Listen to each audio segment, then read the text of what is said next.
الحمد لله وكفى وسلام على عباده الذين اصطفى أما بعد فأعوذ بالله من الشيطان الرجيم بسم الله الرحمن الرحيم وقال ربكم ادعوني أستجب لكم وفي مقام آخر أمن يجيب المضطر إذا دعاه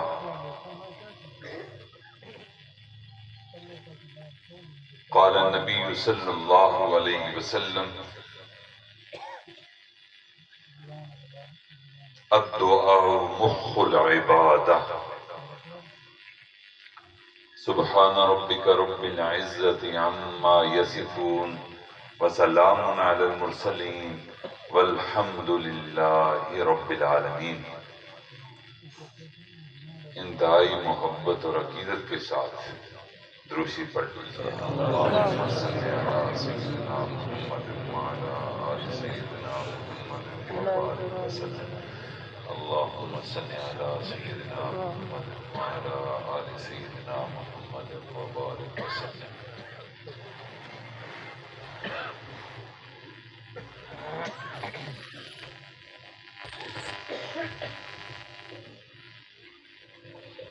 یہ وہ اجتماع ہے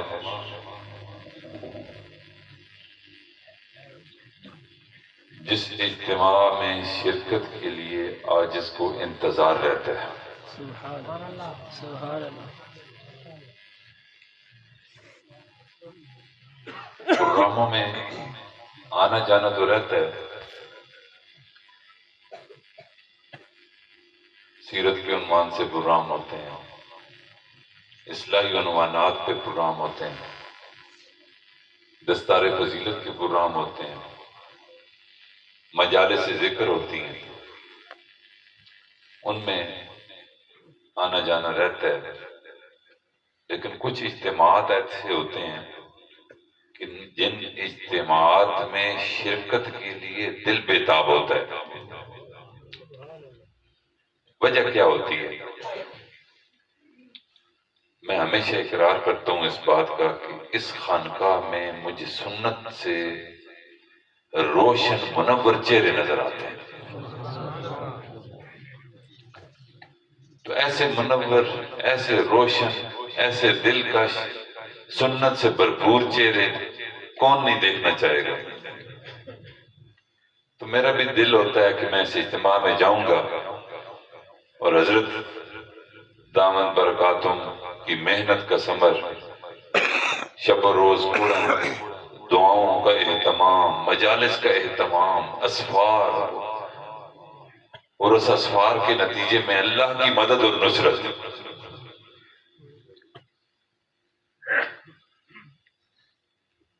بہت سے مشائخ ایسے ہوتے ہیں کہ جن کی جماعت بہت زیادہ پھیلتی ہے، ملکوں میں جماعت ہوتی ہے۔ کچھ مشائخ ایسے ہوتے ہیں کہ ان کے قرب الہی پہ کوئی سوال نہیں ہوتا، لیکن وہ خاموشی والی زندگی گزارتے ہیں، تنہائی والی زندگی گزارتے ہیں، صرف جو آ گیا خانقاہ میں اس کو کچھ نصیحت کر دی۔ لیکن الحمدللہ حضرت مولانا قاری مفتی عبد الرحمن صاحب دامت برکاتم ایسے فیاض زمانہ ہیں کہ جیسے کنواں پیاسے کے پاس خود چل کے جا رہا ہو، یوں محسوس ہوتا ہے کہ ماشاءاللہ ہر طرف اسفار بھی کرتے ہیں، محنت بھی کرتے ہیں، ساتھیوں کی تربیت بھی فرماتے ہیں، اور اس تربیت کا نتیجہ یہ ہے کہ مجھے ہر طرف ماشاءاللہ سنت والے چہرے نظر آ رہے ہیں، سر پہ امامہ شریف ہے، بڑا نورانی ماحول ہے۔ اللہ تعالیٰ حضرت کی محنت کو قبول و منظور فرمائے۔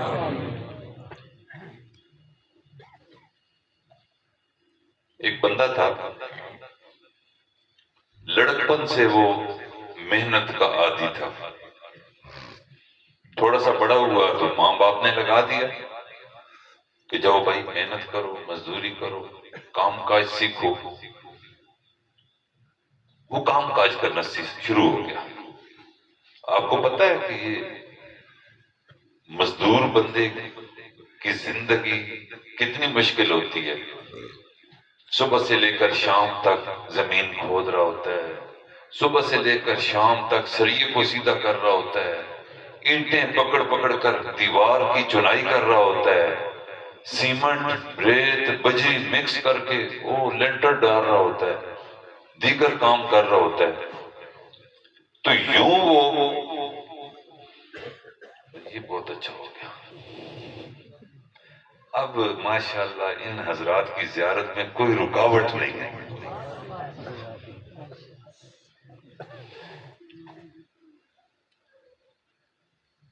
تو وہ محنت کرنا شروع ہو گیا.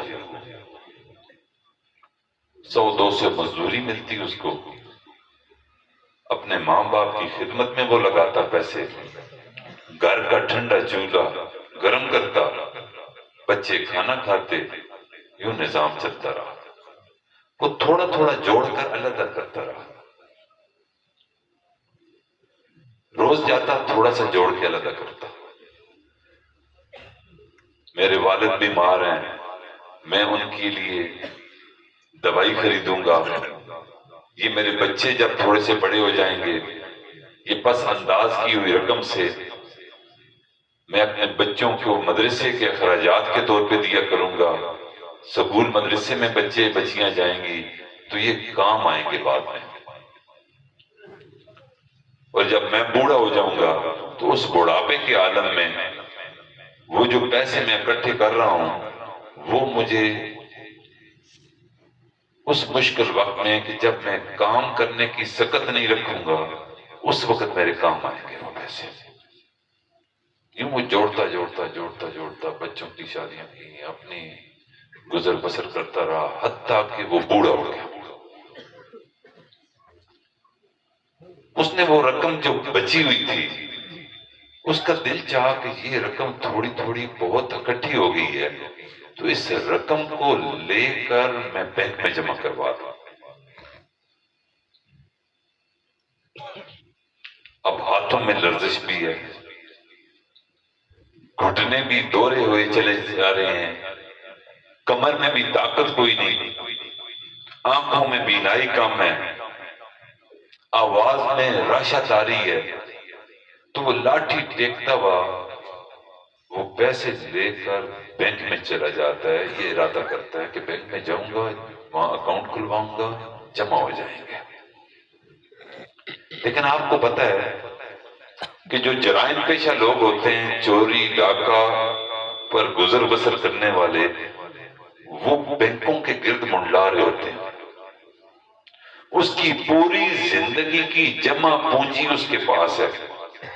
مستقبل کو وہ محفوظ سمجھ رہا ہے کہ میری بیٹیوں کے کام آئیں گے، میرے بیٹوں کے کام آئیں گے، مجھے خود ضرورت پڑی تو میں اس پس انداز کی ہوئی رقم میں سے کچھ پیسے نکلوا کر اپنی ضرورت میں استعمال لے آؤں گا. چنانچہ وہ جاتا ہے، بینک کے باہر ہی بھی پہنچتا ہے تو ایک بندہ بہلا پھسلا کر کہتا ہے جی کہ آپ بوڑھے ہو گئے ہیں، یہ لیجئے پانی پیجئے، آپ ذرا تشریف لائیں، یہاں بیٹھیں، میں آپ کو چائے پلاتا ہوں، آپ مجھے بھوکے لگ رہے ہیں، شاید کسی دور کی بستی سے آئے ہیں، یہ تھوڑا سا کھانا کھا لیں. وہ کھانا پیش کرتا ہے، وہ دل لبھانے والی باتیں کرتا ہے، یہ بوڑھا اس کی باتوں میں آ جاتا ہے. اس نے چائے کھانے میں کوئی چیز ملا دی اور بابا جی لملیٹ ہو گئے، اور ان کی جیب میں جتنی رقم تھی وہ رقم اس نے چرا لی اور چرا کر رفو چکر ہو گیا. اب بینک کا دروازہ سامنے،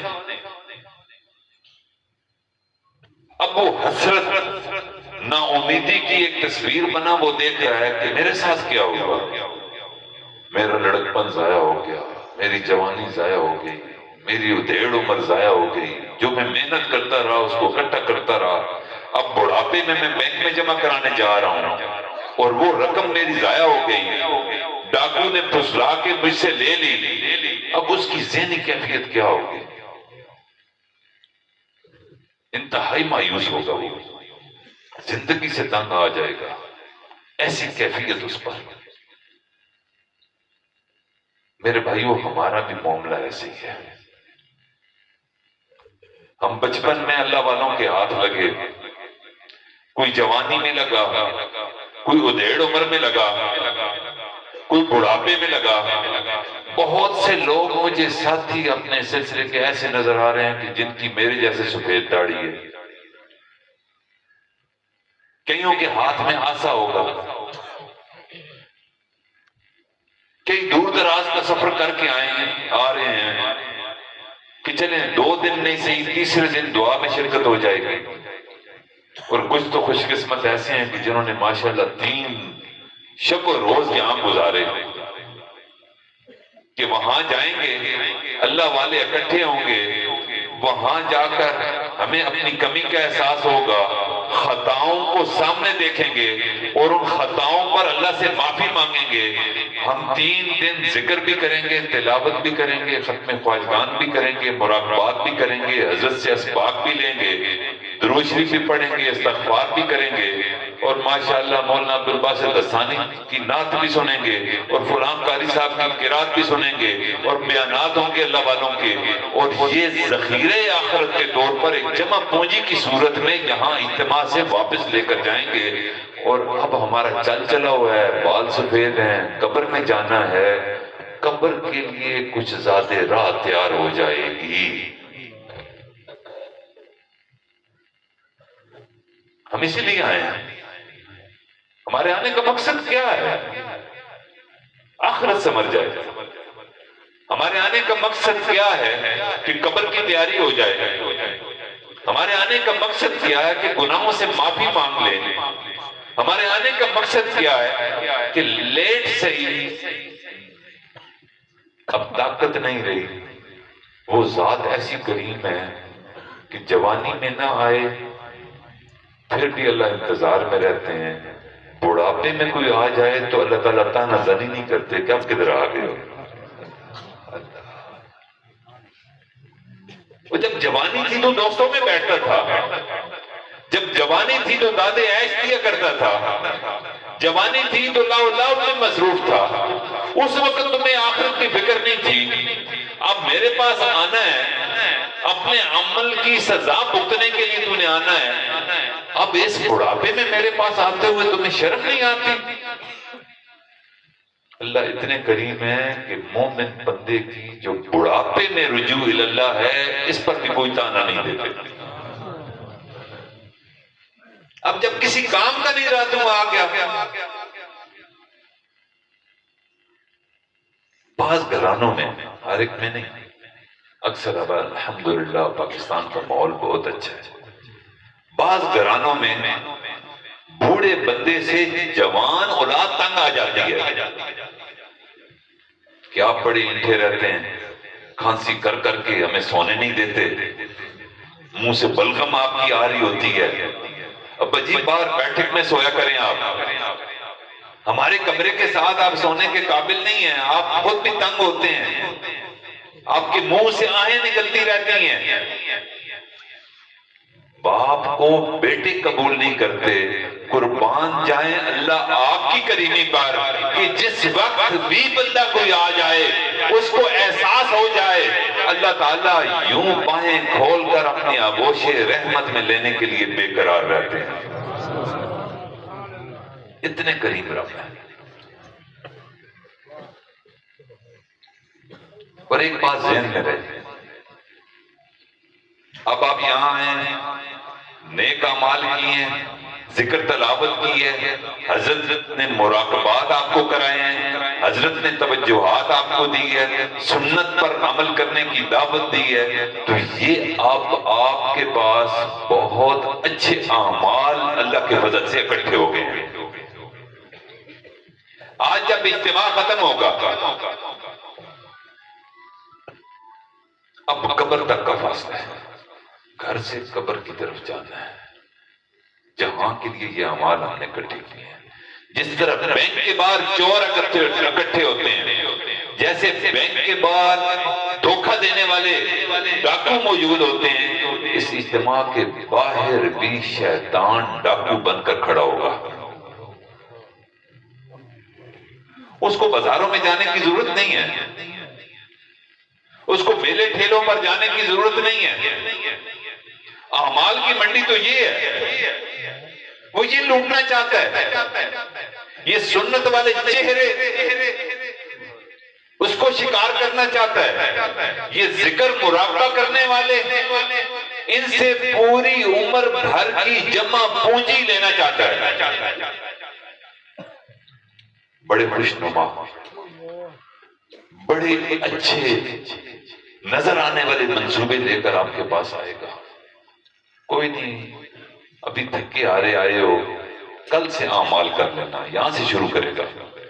حالانکہ یہاں سے عہد کر کے ہم جا رہے ہیں کہ روز تلاوت کریں گے، یہاں سے عہد ہم کر کے جا رہے ہیں کہ روز مراقبے کریں گے، ہم یہاں سے عہد کر کے جا رہے ہیں کہ روزانہ درود شریف پڑھیں گے، یہاں سے عہد کر کے جا رہے ہیں کہ روزانہ استغفار کرنا ہے، ہم یہاں سے عہد کر کے جا رہے ہیں کہ ہم نے پڑوسیوں کی مدد کرنی ہے، ہم یہاں سے عہد کر کے جا رہے ہیں کہ یتیموں کے سر پہ ہاتھ رکھنا ہے. لیکن شیطان ایک دم اس کی نفی نہیں کرے گا. ابھی لمبا سفر کر کے رینیار خان سے واپس آئے ہو، آج کا دن تو آرام کرو نا، کل سے مسجد میں جانا شروع کر دینا. اور جوانوں کو کیا کہے گا، ابھی آپ کی عمر ہی کیا ہے، ابھی تو آپ کے کھیلنے کودنے کے دن نہیں، ابھی داڑھی رکھنے کا عہد کر کے تم آ گئے خانقاہ سے، تمہاری شادی کیسی ہوگی، تمہارے بچے کو لوگ تانا دیں گے. ماحول کے ساتھ ہے.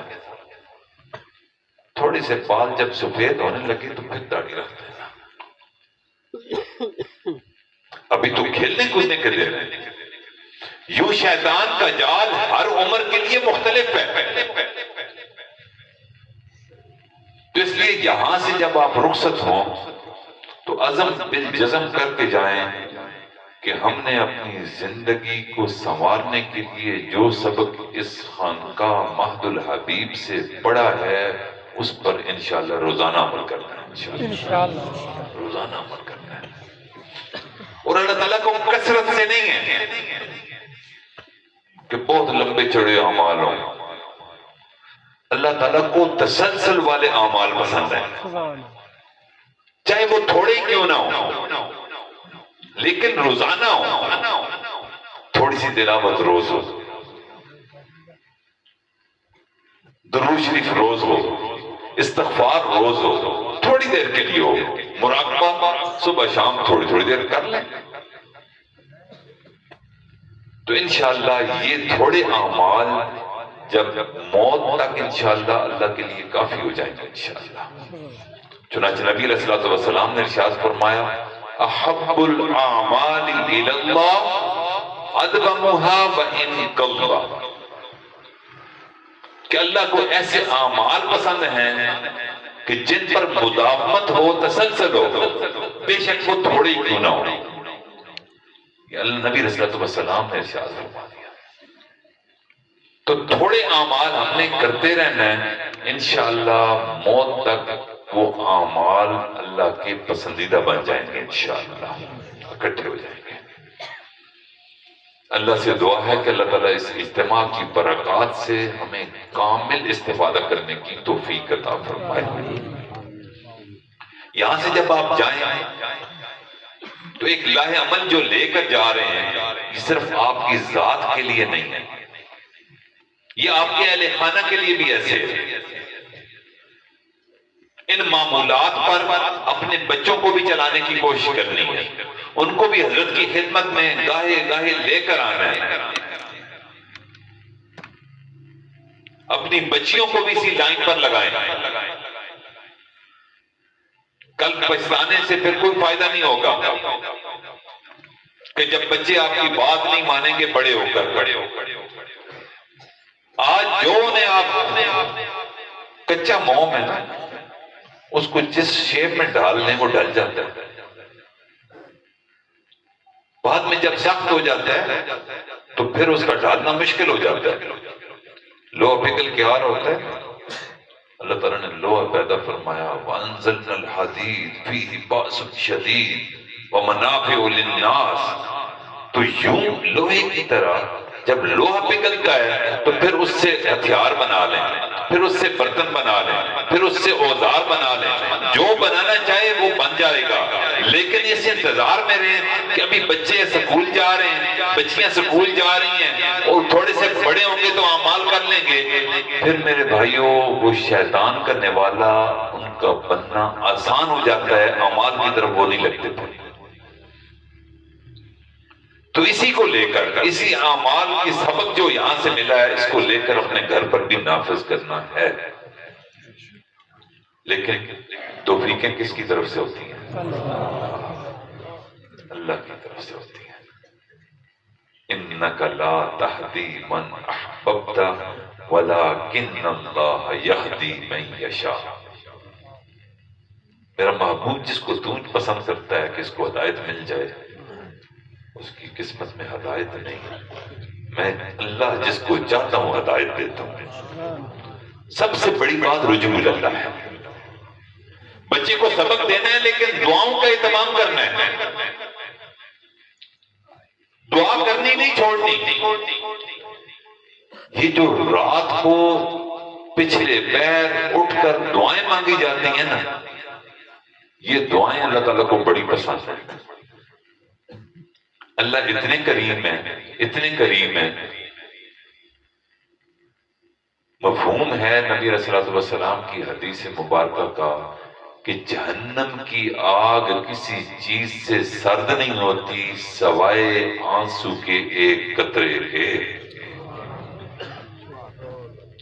آنسو کا ایک قطرہ نکلے گا، جہنم کی آگ سرد ہو جائے گی۔ یہ ندامت کے آنسو اور روتے ہوئے دعا کرنا، یہ اللہ تعالیٰ کو بڑا محبوب ہے۔ اور نبی علیہ الصلوۃ والسلام نے تو یوں انگلی پکڑ کر جو رہنمائی کرنی ہوتی ہے نا، یوں کر کے اس طرف چلو، یوں کر کے رہنمائی فرمائی ہے۔ اگلے دن مجھے مکہ مکرمہ سے ایک ساتھی کا فون آیا، وہ بیت تھا، یو کے کا رہنے والا ہے، تو وہ کہنے لگا جی کہ میں یہاں آیا ہوں لیکن یہاں آ کر میری آنکھوں سے آنسو ہی نہیں نکل رہے۔ جوان بچہ تھا، نوجوان۔ تو میں نے کہا یہ کتنا خوش قسمت ہے کہ اس کو فکر لگی ہوئی ہے کہ میری آنکھوں سے آنسو نہیں نکلتے۔ کبھی ہماری بھی یہ فکر ہوئی کہ کبھی رونا آیا، کبھی دل پسیجا، کبھی پلک بھیگی، کبھی گناہوں پر ندامت اور شرمندگی محسوس ہوئی؟ نہیں ہوئی۔ دل سخت ہو گیا۔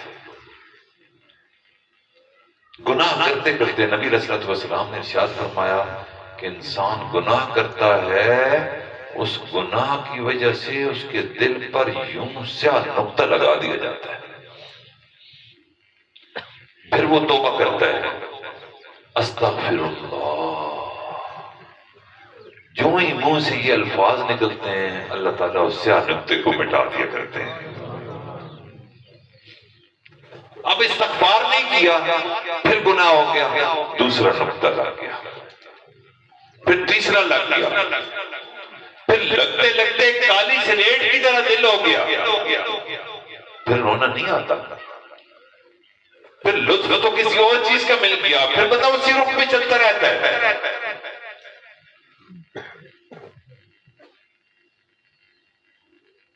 میرے بھائیوں، اولاد کی تربیت، خواتین بچیوں کی تربیت کے لیے سب سے بڑا سبب جو ہم اختیار کر سکتے ہیں وہ اللہ کے حضور گڑ گڑانا اور دعا ہے۔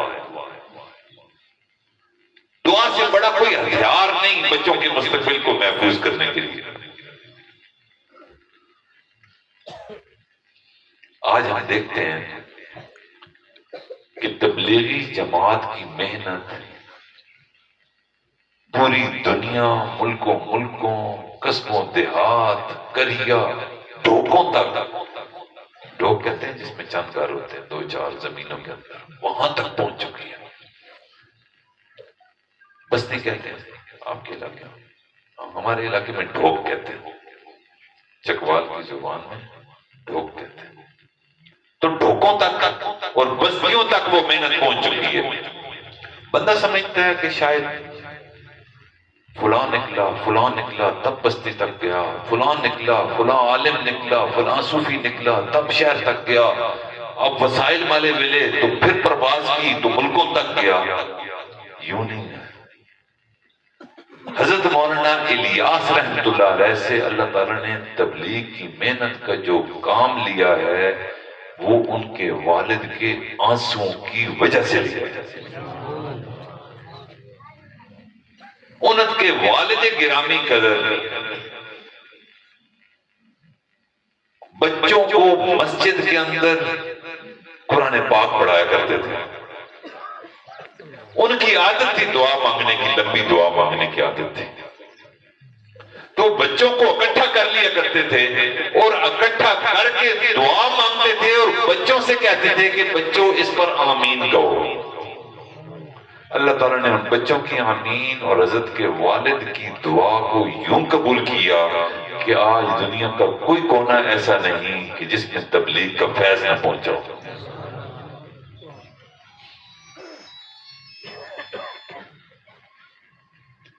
یہ جو ہم اپنے سلسلے کی جلد پھرت دیکھتے ہیں، پوری دنیا میں یہ سلسلہ پھیلا ہوا ہے. میرے بھائیوں یہ بھی دعاؤں سے پھیلا ہے.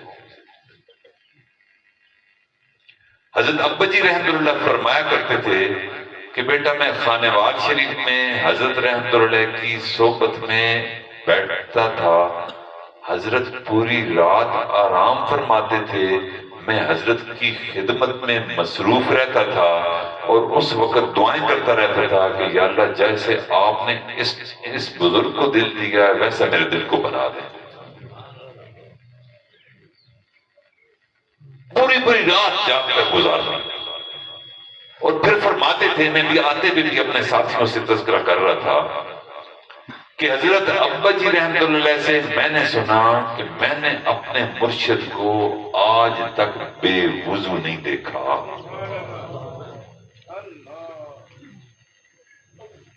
اور پھر میں نے اپنے حضرت جی دامت برکاتہم سے سنا کہ حضرت جی دامت برکاتہم نے ارشاد فرمایا کہ میں نے بھی اپنے مرشد کو آج تک بے وضو نہیں دیکھا. یہ سلسلہ تو ذہب ہے، یہ آگے چلے گا انشاءاللہ. تو حضرت ابا جی رحمت اللہ فرمایا کرتے تھے کہ حضرت صدیقی رحمت اللہ آرام فرما رہے ہوتے تھے. اور کیونکہ علماء کہتے ہیں کہ انسان بے شک وضو سے سوئے، جو ہی سوئے گا تو وضو ختم. تو میں اس لیے نہیں سوتا تھا کہ میں نے اپنے مرشد کو بے وضو نہیں دیکھا، میں پوری رات جاگ کے گزارتا تھا.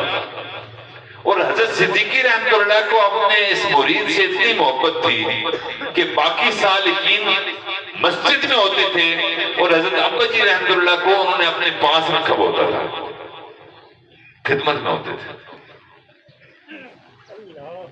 اتنی خدمت فرمائی کہ وہ فرماتے ہیں کہ اس وقت یوں بجلی کے گیزر، پانی گرم کرنے کے لیے گیس کے گیزر تو ہوتے نہیں تھے، چولہے ہوتے نہیں تھے.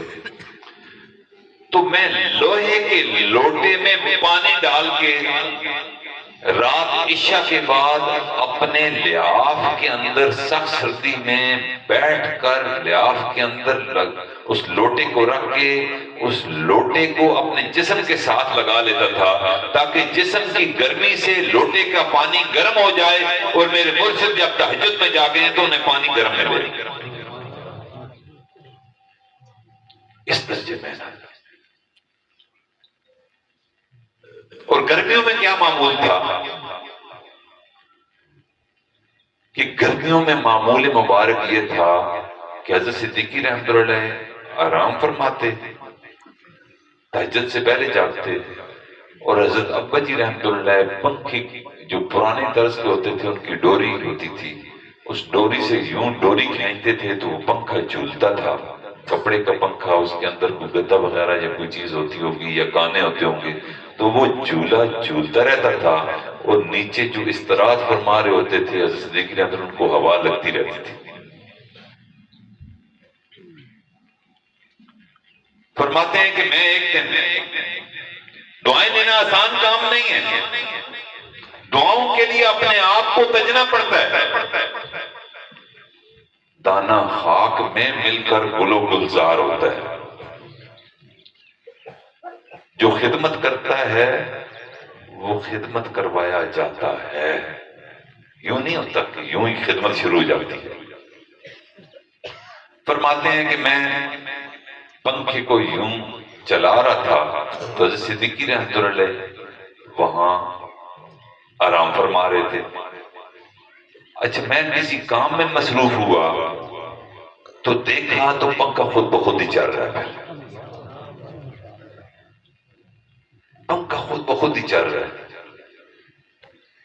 تو میں حیران کہ یہ کیا ماجرا کہ میں ادھر ذکر اذکار میں دوسرے کام میں ذرا مصروف ہوا ہوں، پنکھے کو تو فوراً رک جانا چاہیے تھا، اب یہ پنکھا کیوں نہیں رک رہا؟ وہ پنکھا چلتے ہی چلا جا رہا ہے، صدیقی رحمۃ اللہ کو ہوا دیتے ہی چلا جا رہا ہے۔ ابا جی نے صبح عرض کی حضرت صدیقی رحمۃ اللہ علیہ سے کہ حضرت رات بڑا عجیب واقعہ ہوا۔ جی کیا ہوا؟ کہتے ہیں جی میں ذرا تھوڑا سا یوں مصروف ہوا تو دیکھا کہ اس ڈوری کو میں نہیں ہلا رہا لیکن پنکھا چلتا چلا جا رہا ہے اور ہوا لگتی چلی جا رہی ہے۔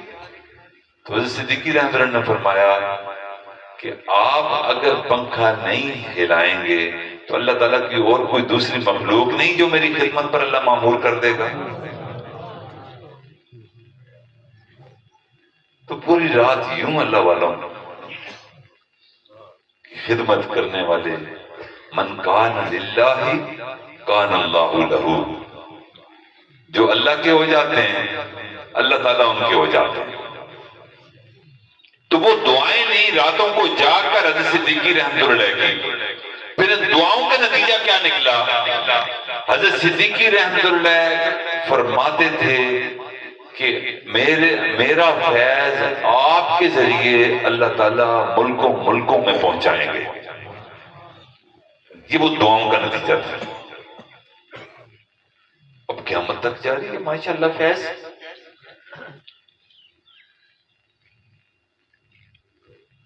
اور پھر ایک وقت ایسا آیا، ان دعاؤں کا ثمر ہم نے دیکھا کہ حضرت ابا جی رحمۃ اللہ علیہ پنجابی میں گفتگو فرمایا کرتے تھے، تو حضرت صدیقی رحمۃ اللہ نے ان کو ایک دن کہا کہ حافظ صاحب آج اردو میں گفتگو کریں۔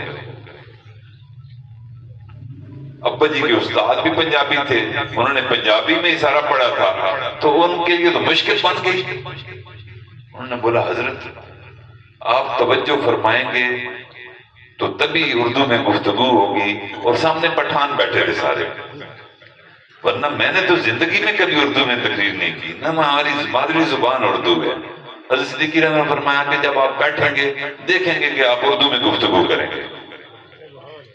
چنانچہ دارالعلوم حقانیہ اکوڑا خٹک میں حضرت مولانا عبدالحق رحمۃ اللہ محتمم تھے۔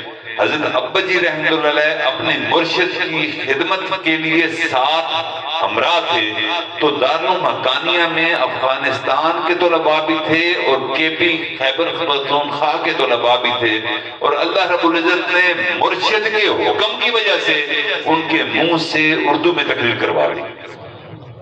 کہتے ہیں مجھے آتی نہیں تھی لیکن میں نے اردو میں تقریر کر لی۔ یوں پھر دعائیں قبول ہوتی ہیں۔ اسی خدمت کی وجہ سے اور جو دعائیں انہوں نے لی، حضرت صدیقی رحمۃ اللہ نے پھر یہ دعا دی کہ حافظ صاحب اللہ تعالی نے آپ سے جو فیض آپ نے بانٹنا ہے سلسلہ عالیہ کا، وہ ابدالی فیض ہوگا، ابدالی فیض ہوگا۔ چنانچہ ابا جی رحمۃ اللہ کی زندگی میں ابدالوں سے ملاقاتیں بہت ساری ہو گئی، یہ ان دعاؤں کا نتیجہ تھا۔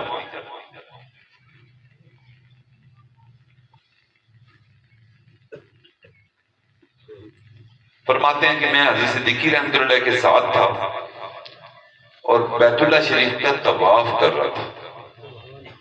حضرت صدیقی رحمۃ اللہ آگے تھے، میں پیچھے تھا، طواف کر رہا تھا۔ کسی اثناء میں ایک عرب نوجوان آیا اور اس عرب نوجوان نے ایک ہاتھ میں ہاتھ دیا حضرت صدیقی رحمۃ اللہ پکڑ لیا، اور دوسرے ہاتھ سے حضرت اباجی رحمۃ اللہ کا ہاتھ پکڑ لیا۔ اب وہ عربی تھا، دونوں چل پڑے اس کے پیچھے۔ کہتے ہیں کہ پورا مجمع بھرپور بھر کے طواف چل رہا تھا، لیکن جو ہی اس نے ہاتھ ہمارے پکڑے اس ابدال نے، تو اس رش میں سے یوں گزر رہے تھے جیسے تب کوئی بندہ طواف ہی نہیں کر رہا۔ چلتے چلتے چلتے چلتے کہتے ہیں کہ مطاف کراس کیا، بیت اللہ شریف کا دروازہ اس ابدال نے کھول لیا، لوگوں کو معلوم نہیں کہ بیت اللہ شریف کا دروازہ کھل گیا۔ کہتے ہیں دونوں کو پکڑ کر، حالانکہ وہ کافی اونچا ہے دروازہ، ہمیں نہیں محسوس، ہم ایسے چڑھے اس دروازے پہ جیسے ایک قدم ہوتا ہے، اور ہم تینوں اندر چلے گئے، اور ان تینوں اندر گئے، اور اس بندے جو عرب تھا اس نے کہا کہ آپ بیت اللہ شریف کے اندر آ گئے ہیں تو آپ ذرا نوافل پڑھ لیں۔ تو حضرت اباجی رحمۃ اللہ علیہ فنا فی شیخ اتنے تھے کہ بیت اللہ شریف میں ایک طرف حضرت صدیقی رحمۃ اللہ علیہ نے منہ کر کے نفل پڑھنے شروع کر دیے، دوسری طرف اس بندے عربی جو تھا اس نے نفل ادا کرنا شروع کر دیے۔ اب تیسری طرف ہمارے جیسا کوئی ہوتا تو تیسری طرف منہ کر کے نماز پڑھنا شروع کر دیتا۔ حضرت اباجی رحمۃ اللہ نے اس طرف منہ کیا اور اپنے شیخ کے پیچھے کھڑے ہو کر بیت اللہ شریف میں بھی نفل پڑھے کہ میں اپنے شیخ سے تقدم نہیں کروں گا، پیچھے ہی رہوں گا۔ جب وہ عرب نماز پڑھ چکا تو نماز پڑھ کر وہ حضرت صدیقی رحمۃ اللہ کی طرف آیا۔ حضرت صدیقی رحمۃ اللہ سے اس نے کچھ گفتگو کی، تو حضرت صدیقی رحمۃ اللہ نے کوئی اشارہ کیا تو وہ عرب پیچھے میں بیٹھا تھا میرے ساتھ آ کے بیٹھ گیا، اور مجھے کہنے لگا کہ آپ مجھے بیعت کر لیں۔ تو حضرت صدیقی رحمۃ اللہ آگے تھے، تو میری عادت یہ تھی کہ میں نے حضرت صدیقی رحمۃ اللہ کی زندگی میں کسی کو بیعت کیے ہی نہیں تھا، کہ میرے مرشد حیات ہیں، جس نے بھی بیعت ہونا ہے میرے مرشد کا بیعت ہوگا۔ لیکن یہ جو عرب تھا اس کو میں پہچانتا نہیں تھا، اس نے مجھے کہا کہ اس کو بیعت کر لیں اور مجھے بیعت کر لیں۔ تو حضرت جب اس نے یہ بات کی تو حضرت صدیقی رحمۃ اللہ نے مسکرا کر یوں پیچھے دیکھا، تو اباجی رحمۃ اللہ نے یہ سمجھا کہ حضرت حکم دے رہے ہیں کہ اس کو بیعت کر لو، اجتماع ہو۔ تو اباجی نے اس عربی کو کلمات توبہ بیت اللہ شریف کے اندر پڑھا دیے۔ جب کلمات توبہ پڑھا لیے تو حضرت صدیقی رحمۃ اللہ نے اباجی کی طرف متوجہ ہوئے اور فرمانے لگے، حافظ صاحب یہ جو بندہ ہے اس بندے کو آپ پہچانتے ہیں؟ اباجی نے کہا نہیں جی، ہے کوئی رجال میں سے، جس طرح ہم بیت اللہ شریف میں داخل ہوئے ہیں لیکن میں پہچانتا نہیں ہوں۔ تو فرمانے لگے کہ یہ ابدال وقت ہے اور اس کی شام میں ڈیوٹی ہے، آپ نے اس کو بیعت کر کے بہت اچھا کیا ہے، اب قیامت تک آپ کا جو فیض ہوگا آپ کے سلسلے کا وہ ابدالی فیض ہوگا، ابدالی فیض ہوگا۔ ماشاءاللہ آپ حضرت سے بیعت ہیں، یہ ابدالی فیض ہے انشاءاللہ انشاءاللہ۔ پھر فرماتے ہیں کہ وہ ابدال، وہ بیت اللہ شریف کا فرش بھی پختہ، دیواریں بھی پختہ، کچی تو نہیں ہو سکتی، پختہ۔ تو وہ نیچے جھکا اباجی کو لے کر، اباجی کی بیعت کی بھی تھی، اباجی کو لے کر نیچے جھکا اور یوں اس نے بیت اللہ شریف کے فرش سے یوں جیسے بندہ ریت اکٹھی کرتا ہے، کسی جگہ پر مٹی اکٹھی کرتا ہے تو یوں اکٹھی کرنے لگ پڑا۔ اس نے اکٹھی کر کے یوں ہاتھ میں کوئی نورانی چیز، نورانی نور، کوئی ایسے ذرات تھے وہ اس نے اکٹھے کیے، اکٹھے کر کے یوں اچھال دیے۔ اباجی کو وہ فرمانے لگے ابدال کہ آپ دیکھیں اس میں سے آپ کو کچھ نظر آ رہا ہے؟ حضرت صدیقی رحمۃ اللہ بھی دیکھ لیں اور اباجی بھی دیکھ لیں، ذہن میں رہے کہ دعاؤں کا نتیجہ، مرشد کی دعاؤں کا نتیجہ۔ ہاں مجھے نہیں نظر آ رہا. نہیں غور سے دیکھیں. ابا جی کو پھر کہتا ہے غور سے دیکھیں. ابا جی نے کہا ہاں کچھ دھندلا دھندلا نظر آنا شروع ہو گیا. نہیں غور سے دیکھیں گے واضح نظر آئے گا. تو چنانچہ ابا جی فرماتے ہیں کہ مجھے واضح نظر آنا شروع ہو گیا جس طرح مناظر نظر آتے ہیں. اب میں یہ محسوس کر رہا ہوں جیسے میں بیت اللہ شریف میں نہیں ہوں. کوئی میدان آتا ہے, کبھی کوئی پہاڑی سلسلہ آتا ہے, کبھی کوئی شہر آتا ہے, کبھی کوئی ہائی رائز بلڈنگیں آتی ہیں, اور یوں کبھی دیہات آتے ہیں, اور یوں دکھا رہے ہیں وہ نظارے مجھے اللہ بیت اللہ شریف کے اندر. تو میں نے پوچھا یہ کیا نظارے ہیں جو آپ مجھے دکھا رہے ہیں؟ تو اس ابدال نے کہا کہ یہ وہ ملک ہیں جہاں آپ سلسلہ نقشبندیہ کے فیض کو جاری فرمائیں گے.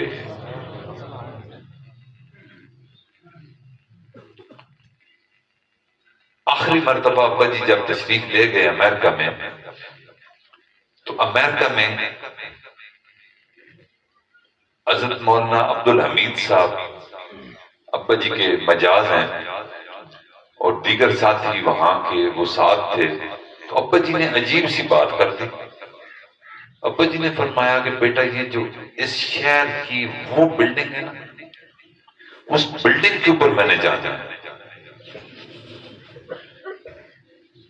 ایک جذبہ کی کیفیت تھی, اس بلڈنگ کے اوپر میں نے جانا ہے. اچھا مزاج ایسا نہیں تھا, چہل قدمی فرماتے تھے میدانوں میں سبززاروں میں, لیکن یوں مادی چیزوں کے ساتھ رغبت نہیں تھی. تو اس بلڈنگ کے اوپر میں نے جانا ہے. انہوں نے عرض کی کہ حضرت لے جاتے ہیں. کون سی بلڈنگ ہے؟ اور اس کے ٹاپ پہ جانا ہے میں نے. اچھا وہ بلڈنگ ایسی تھی کہ جس کی غالباً 90 یا 100 منزلیں تھیں, 90 یا 100 منزلیں تھیں, اور ان 100 منزلوں کے اوپر ابا جی نے کہا کہ ایٹ دا ٹاپ میں نے جانا ہے. اب ان کو لے کر وہ چل پڑے. گاڑی جا رہی ہے, حضرت حاجی عبدالحمید صاحب بھی جا رہے ہیں, اور اس امپائر اسٹیٹ بلڈنگ اس کا نام تھا بلڈنگ کا, نیو یارک کی اس وقت ٹوین ٹاور کے بعد سب سے اونچی بلڈنگ تھی وہ. اس وقت ٹوین ٹاور نہیں بنے تھے, یہ 80s کی بات ہے. کہتے ہیں لفٹ میں سوار ہوئے, بڑی خودکار اور تیز رفتار لفٹ تھی, وہ چند ہی منٹ میں ایٹ دا ٹاپ لے گئی. اور وہاں جا کر حضرت ابا جی رحمۃ اللہ نے فرمایا حاجی صاحب گواہ رہنا, حاجی صاحب گواہ رہنا, مجھے بیت اللہ شریف میں جو بشارت دی گئی تھی اور اس بشارت کا جو آخری حصہ تھا آج اللہ مکمل کروا رہا ہے.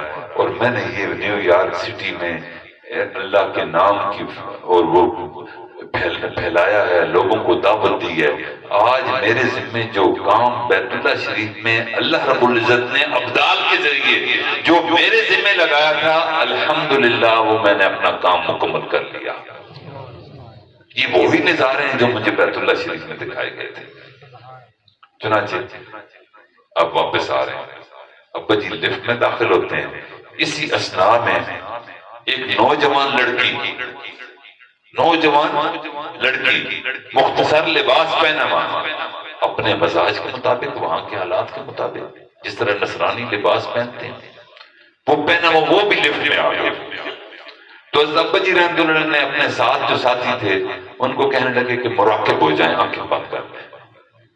آنکھیں بند کر دیں. ان میں کچھ نوجوان بھی تھے, بوڑھے بھی تھے, ادھیڑ عمر بھی تھے, اور ابا جی بھی تھے. اب سب نے آنکھیں بند کر لی. تو اس لڑکی کے لیے تو نئی بات تھی, وہ جوان تھی, اس کو تو عجیب لگا کہ یہ کیسی مخلوق ہے, لوگ تو مجھے دیکھتے ہیں اور یہ نظریں جھکا رہے ہیں. چنانچہ جو ہی لفٹ نیچے اتری, وہ ابا جی پھر باہر نکل کے چل پڑے گاڑی کی طرف, تو وہ لڑکی بھی پیچھے پیچھے چل پڑی.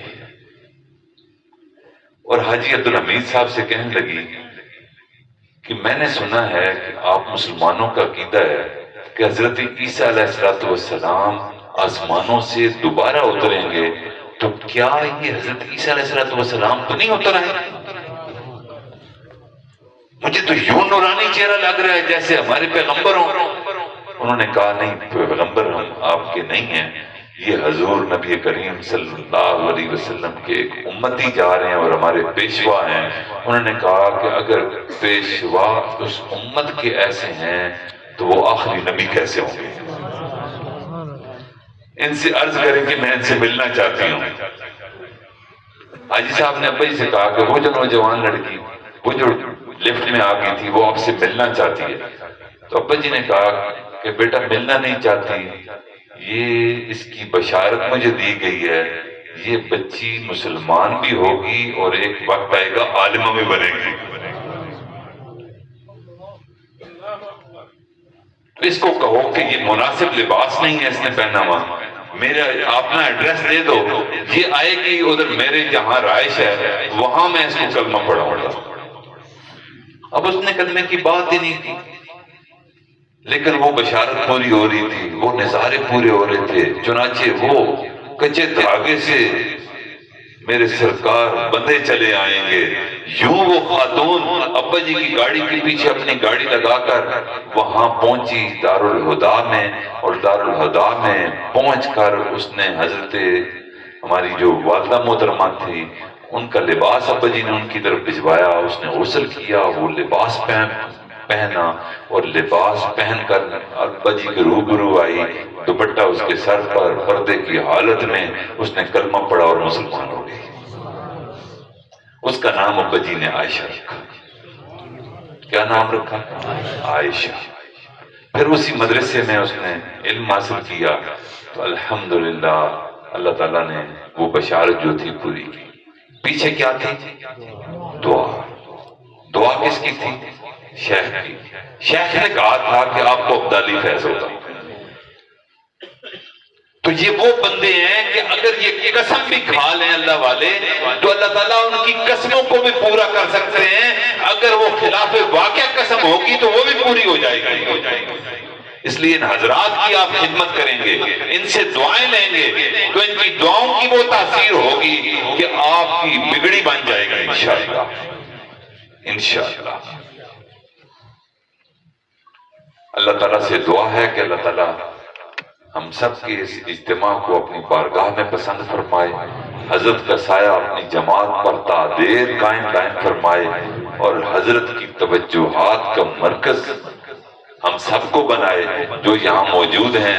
اللہ تعالیٰ ان حضرات کے ذریعے حضرت کا فیض آنے والی نسلوں تک پہنچائے، اور قیامت تک حضرت کے فیض کو اللہ تعالیٰ جاری و ساری فرمائے۔ یقیناً یہ اجتماع ایسا اجتماع ہے کہ یہاں مانگی ہوئی دعائیں قبول ہوتی ہیں، کوئی دعا رد نہیں ہوتی، یہاں دعائیں قبول ہوتی ہیں۔ اور حدیث مبارک ہے کہ ذکر کی مجلس میں جو دعا ہوتی ہے اللہ تعالیٰ اس دعا کو قبول کرتے ہیں۔ فرشتے ڈھونڈ رہے ہوتے ہیں ایسی مجالس کو کہ جہاں اللہ کا ذکر ہو رہا ہوتا ہے، اور پھر نوری مخلوق ایک دوسرے پر سوار ہو کر اللہ کے عرش تک پہنچ جاتی ہے۔ اللہ پوچھتے ہیں اس نوری مخلوق سے کہ آج کیوں اتنے خوش ہو کہ ایک دوسرے پر سوار ہوئے ہو؟ تو وہ فرشتے کہتے ہیں کہ یا اللہ آپ نے جس مقصد کے لیے ہمیں دنیا میں بھیجا تھا کہ جہاں ذکر ہو مجھے بتانا، تو آج فلاں بستی میں آپ کے کچھ بندے آپ کا ذکر کرنے میں مصروف ہیں، ہم خوشی خوشی آپ کو اطلاع دینے آئے ہیں۔ اللہ تعالیٰ تمام علم کے باوجود ان بندوں سے اس فرشتے سے پوچھیں گے اچھا بتاؤ وہ جب دعا مانگ رہے ہیں تو کس چیز کے طالب ہیں، کیا دعا مانگتے ہیں؟ یا اللہ وہ سارے کے سارے آپ کی رضا کے طالب ہیں۔ فرشتوں گواہ رہنا میں اس سارے مجمع سے راضی ہو گیا۔ وہ کس چیز کی طلب کر رہے ہیں؟ سوال کرتے ہیں مجھ سے یا اللہ وہ جنت کے سوالی ہیں۔ فرشتوں گواہ رہنا میں نے اس سارے مجمع کو جنت میں داخل کر دیا۔ وہ کس چیز سے پناہ مانگتے ہیں؟ فرشتے عرض کریں گے یا اللہ وہ ذکر کرنے والے بندے آپ کے غصے کا مقام جہنم سے پناہ مانگتے ہیں۔ فرشتوں گواہ رہنا اس ذکر کی برکت کی وجہ سے، مجھے یاد کرنے کی برکت کی وجہ سے ان کی اس سوال کو بھی میں پورا کرتا ہوں، میں نے جہنم سے ان کو پناہ دے دی۔ پھر اللہ سوال کرتے جائیں گے وہ اور کیا مانگتے تھے، وہ اور کیا مانگتے تھے، ہاں دے دو، یہ بھی دے دو، یہ بھی دے دو، یہ بھی دے دو۔ تو یہاں مانگی ہوئی دعائیں قبول ہوتی ہیں، دعا رد نہیں جاتی، یہاں کی دعا قبول ہوتی ہے۔ ہاں ایک بات ذہن میں رکھیں، جب کوئی بندہ دعا مانگنے کے باوجود یہ سوچے کہ میری دعا پتہ نہیں قبول ہوئی ہے یا نہیں، شک میں مبتلا ہو گیا، شیطان نے وسوسہ ڈال دیا، تیری مانگ تو بہت بڑی ہے، تو نے اتنے گناہ کیے ہوئے تھے اور معافی مانگی ہے، نہیں نہیں تیرے گناہ نہیں معاف ہو سکتے۔ تو حدیث مبارکہ میں آتا ہے کہ ایسا بندہ جو یہ سوچے بھی کہ میرے گناہ زیادہ ہیں، اللہ نے معاف پتہ نہیں کیے یا نہ کیے، شک میں مبتلا ہو گیا، اللہ تعالیٰ اس بندے پر غضبناک یعنی غصہ کرتے ہیں کہ تو نے میری رحمت کو، میری مغفرت کے دریا کو محدود سمجھا اور اپنے گناہوں کو لامحدود سمجھ لیا۔ نہیں، اللہ کی رحمت واسعہ ہے، اللہ کی مغفرت کا دریا جب بہتا ہے تو پھر سارے کے سارے گناہ، پھر سارے کی ساری خطائیں، پھر سارے کی ساری لغزشیں اس رحمت کے دریا جب بہتا ہے تو بہا کر سارے گناہوں کو اللہ معاف کر دیا کرتے ہیں۔ اس لیے یہاں بالکل پختہ یقین کے ساتھ ہم نے دعا کرنی ہے کہ ہماری مانگی ہوئی دعا اللہ تعالیٰ ضرور قبول کرتے ہیں۔ اللہ سے دعا ہے کہ اللہ تعالیٰ ہمارے گناہوں کو معاف فرمائے۔ چند ایک عہد کر کے یہاں سے جائیں۔ حضرت تھانوی رحمۃ اللہ علیہ نے ایک بڑا عجیب نقطہ لکھا ہے، وہ فرماتے ہیں کہ جو بندہ دل کی گہرائیوں سے دعا مانگتا ہے، دل کی گہرائیوں سے یہ دعا مانگتا ہے کہ یا اللہ مجھے پیشانی کے بالوں سے پکڑ کر آپ صراط مستقیم پر چلا دیں،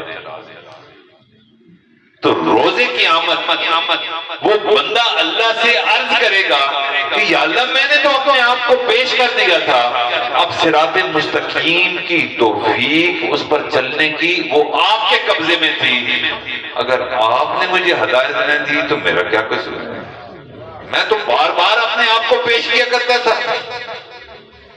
تو اس لیے یہ دعا بھی ضرور کرنی ہے کہ یا اللہ سارے مجمع کو، ہمیں، ہماری اولادوں کو، بیٹوں کو، بیٹیوں کو، ازواج کو، سب کو اللہ تعالیٰ صراط مستقیم پر چلنے کی توفیق عطا فرمائے۔ چند ایک باتیں جن کو عہد کر کے جانا ہے۔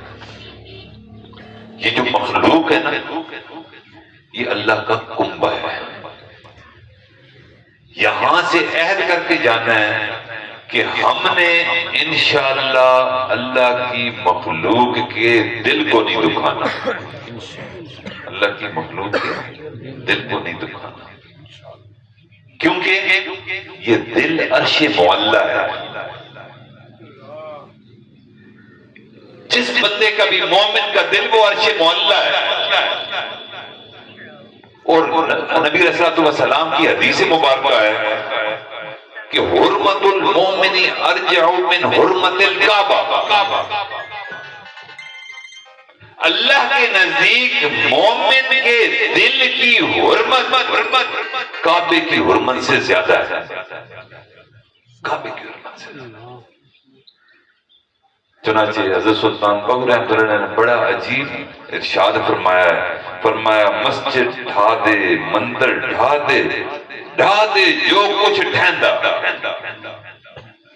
مسجد بھی گرا دو، مندر بھی گرا دو، جو کچھ آپ سے گر سکتا ہے اس کو گرا دو، لیکن پر کسی دا دل نہ ڈھاویں، رب دلاں وچ رہندا، رب دلاں وچ رہندا۔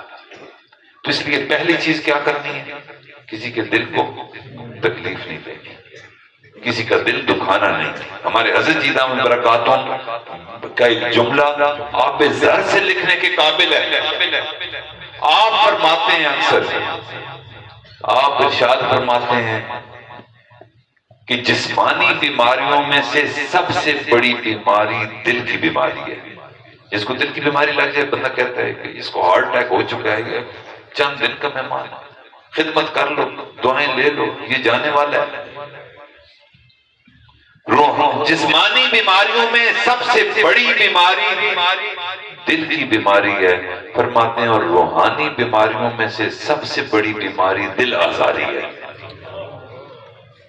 کسی کے دل کو توڑنا، کسی کے جذبات کا دھیان نہ دینا، کسی کو ماضی کا تانا دینا، کسی کی برائی لوگوں کے اندر پھیلانا، کسی کے برے عمل کو آپ کو پتہ چل گیا، بتا رہے ہیں سب کو، غیبت، حسد، کینہ مومن کے بارے میں، تو اس سے انشاءاللہ ہم یہاں عہد کرتے ہیں کہ ہم انشاءاللہ کسی مومن کا، کسی بندے کا، حتیٰ کہ کسی کافر کا بھی دل نہیں دکھائیں انشاءاللہ۔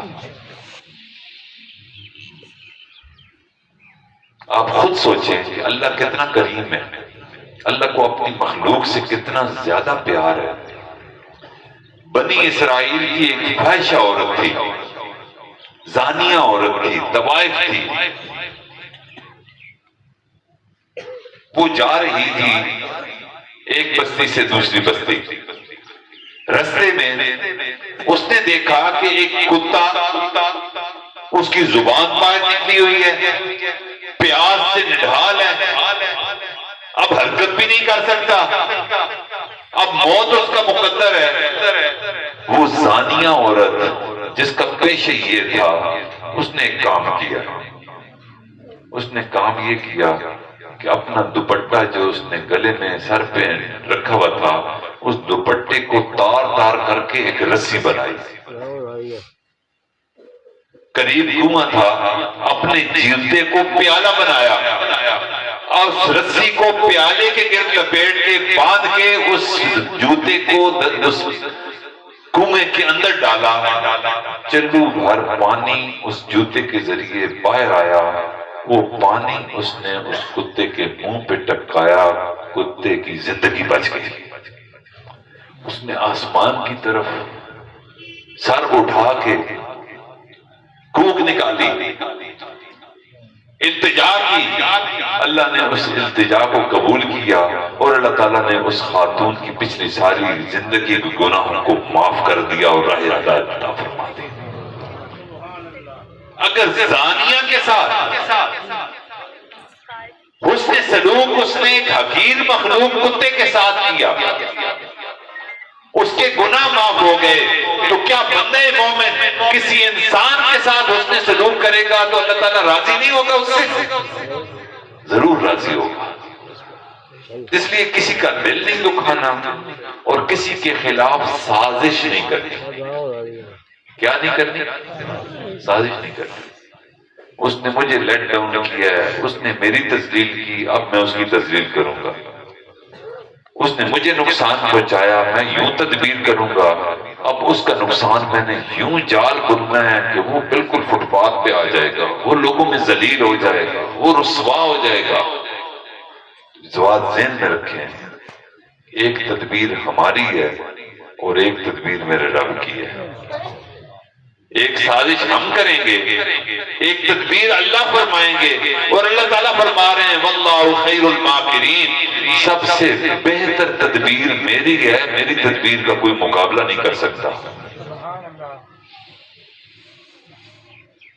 اگلی بات، کسی مومن بندے سے عہد شکنی نہ کریں۔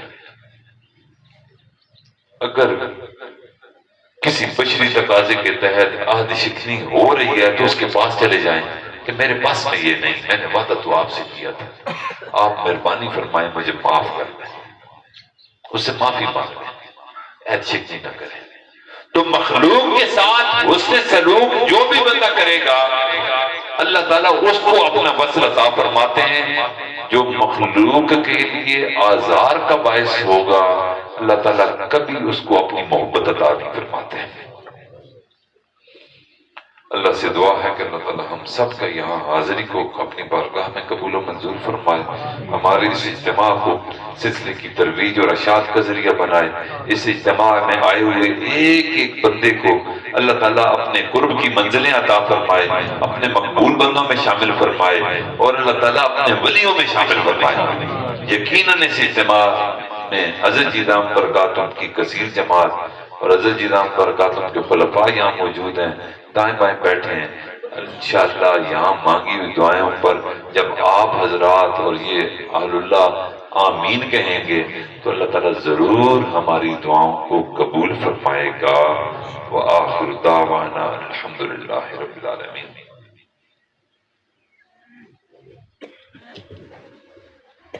دعا فرمائیں گے، ہم آمین کہیں گے۔ اللہ اکبر، آپ نے اتنی محنت کی، محنت اللہ کو مجاہدہ بڑا پسند آتا ہے۔ آپ دعا کریں گے، ہم آمین کہیں گے۔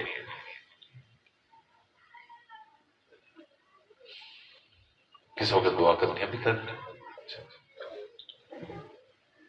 میں توبہ کے کلمات پڑھاتا ہوں، جن حضرات نے توبہ کے کلمات میرے پیچھے پڑھ لیے وہ حضرت جی کے ہاتھ پر بیعت ہو گئے، سمجھو۔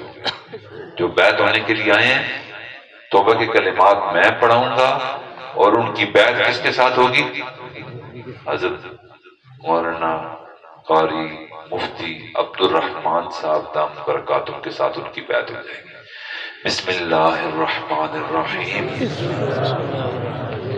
لا الہ الا اللہ محمد رسول اللہ۔ آمنت باللہ وملائکتہ وکتبہ ورسلہ والیوم الآخر والقدر خیرہ وشرہ من اللہ تعالی والبعث بعد الموت۔ آمنت باللہ کما ہوا باسمائہ وصفاتہ وقبلت جمیع احکامہ اقرار باللسان وتصدیق بالقلب۔ اشہد ان لا الہ الا اللہ واشہد ان محمدا عبدہ ورسولہ۔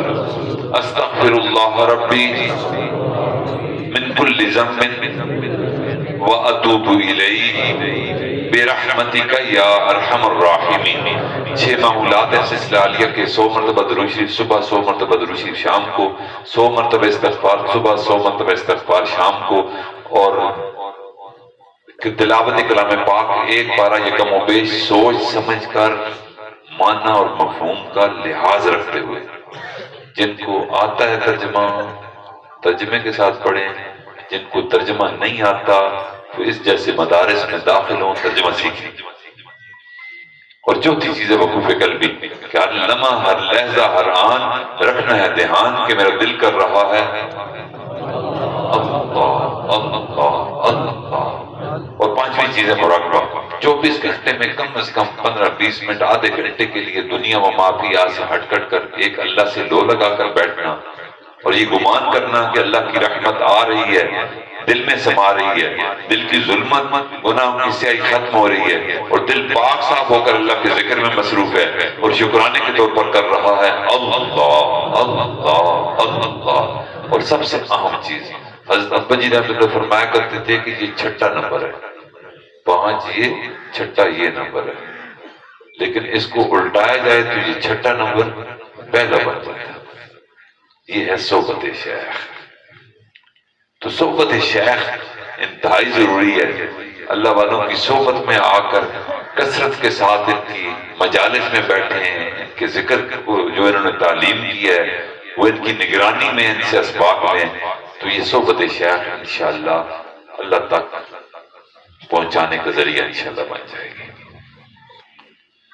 اللہ تعالیٰ ہم سب کی حاضری کو قبول فرمائے۔ آمین۔ تھوڑی دیر کے لیے آنکھیں بند کر لیں۔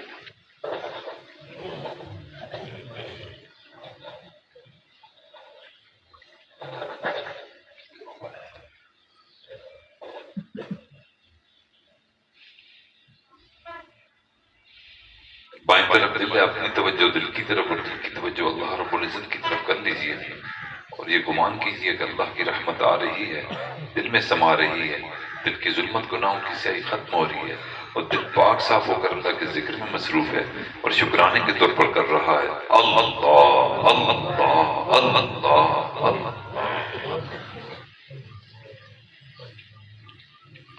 فرمایا میں نہ زمین میں سماتا ہوں نہ آسمان میں، اگر سماتا ہوں تو مومن کے دل میں۔ قلب عبداللہ عرش اللہ، مومن کا دل اللہ تعالیٰ کا عرش ہے، مومن کا دل اللہ تعالیٰ کا گھر ہے۔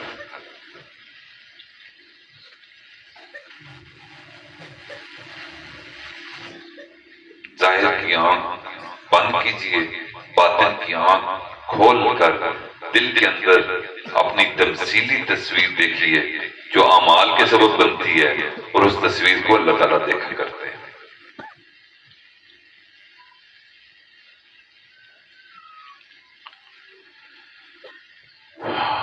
اللہ اللہ اللہ